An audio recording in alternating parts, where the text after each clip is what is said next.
In this recipe, I'm going to show you how we like to cook the perfect steak.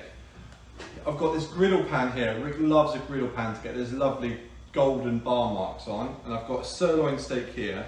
So the first thing I'm going to do is just a little bit of oil. And then some salt. And some pepper. Like so.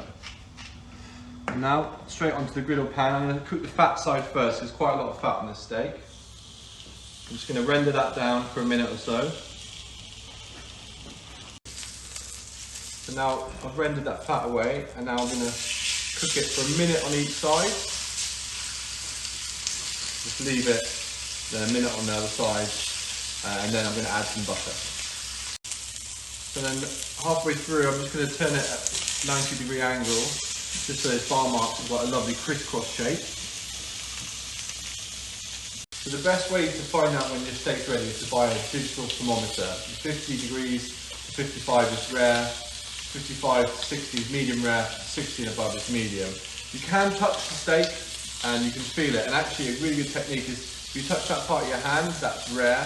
Put those two fingers together, that's medium rare, that's medium, medium well, and well done. So if that feels like that as you touch the steak, that's a way of doing it if you don't have a probe.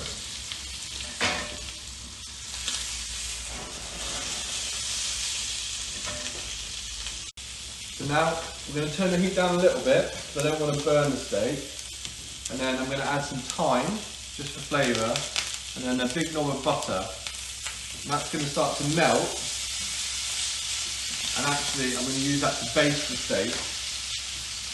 So as the butter melts, it's quite hot. So it's about, the butter's here at about 120 degrees. So you just baste the steak with the butter. And it's like a little oven in there. It's like you're basically creating an oven on your stove top. So it's constantly keeping that steak covered in 120 degree foaming butter.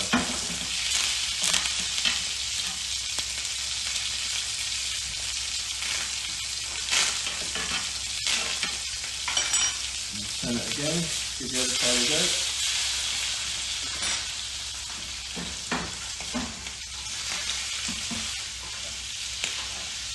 Basting, basting and basting, very relaxing. And have a look at the probe, see what temperature we've got. So 45 degrees, so another couple of bastes and then we're going to rest it.